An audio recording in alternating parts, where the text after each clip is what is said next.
Oh, yeah, by the way, we passed a historic Senate bill, healthcare bill. Uh-oh. Let's go. Oh, we did it. We did it. We passed mild reform. We got a little bit of change. The yeas are 60, the nays are 39. H.R. 3590 as amended, the Patient Protection and Affordable Care Act is passed.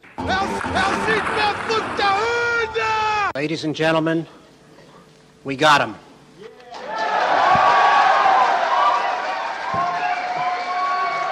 Healthcare reform passes. It passes. I've been waiting all this time to get mandated.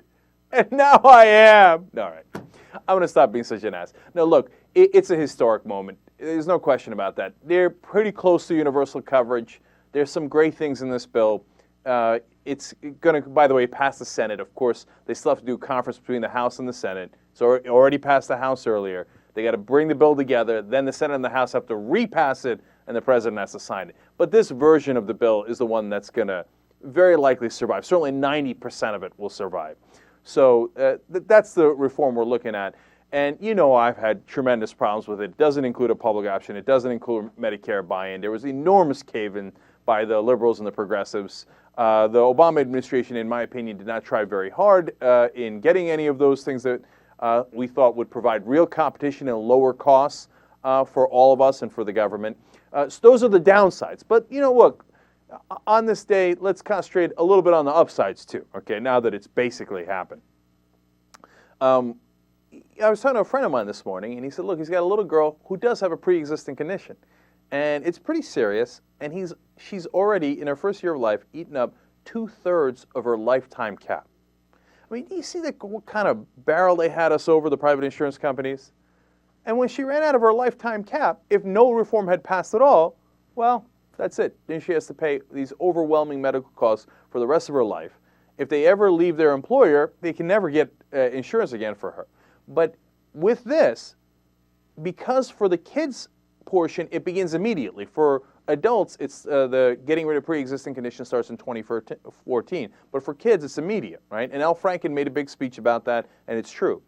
So look, it changes their lives. That means they're not wedded to their employer. They're not scared to death that they're going to lose insurance at some point, not be able to treat their little girl.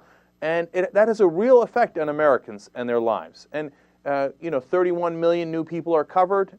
And there are some reforms in this bill that might actually work, whether it's the exchanges where we can see a little bit better and get a little bit better competition between the private insurance companies and get to select between them.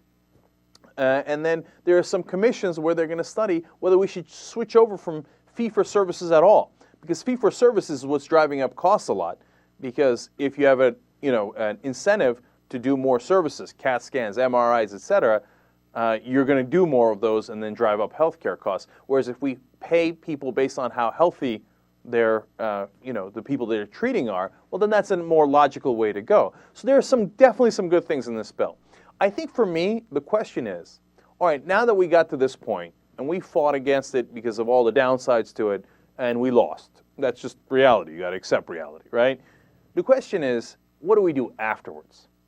Because just because this is over and this bill passes, they'll go through conference and it'll get passed and Obama will sign it, doesn't mean it's really over. Now, that's true from both sides. We've got Republicans today saying, we're just getting warmed up. Yeah, we delayed it and we tried it, and they got a couple more tricks up their sleeve. They're going to try to delay it from going into conference based on who's going to represent the Senate in the conference. So some more procedural tricks, delay. But in the end, they're going to lose those. But they're right when they say, a lot of this stuff doesn't get put into effect until 2014. We got the 2010 elections, we got the 2012 elections, we got the 2014 elections. We're going to go work on this thing. And they're going to try to take away those subsidies. So then you'll have the mandates without the subsidies. They're going to try to do as much damage to this bill before most of it goes into effect as possible, okay? Because what they're afraid of is if it starts and it works, they'll never be able to repeal it. So they want to make sure that you don't get the benefit of it before you realize how good it is. If it in fact is good, and we're not even sure that's going to be the case. Now, but from our side, we also have to take that into account. It's not over either for us. Harkins talked about this. Feingold's talked about this. Good, strong progressives. Well, good progressives in the Senate. It's hard to call any of them strong at this point. But anyway, they're saying, hey, you know what? There's no reason why the public option fight is over. Maybe we bring that back in a year, in 2 years. Maybe we bring it back immediately, right after this bill passes. My guess is they won't, certainly not immediately. But could they in the future, if it turns out that the insurance premiums keep rising and rising? Yeah, they could. So you know what? On to the next battle.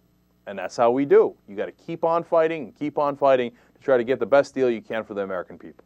So some good news today, and obviously comes with plenty of downsides, but hopefully we can fix those downsides if we keep fighting and making improvements upon this bill. Now, to give you a sense of the trouble that's laying ahead, let's go to the main lobby for the insurance companies. It's Americans Health Insurance Plans, AHIP. Their president and CEO is Karen Ignani.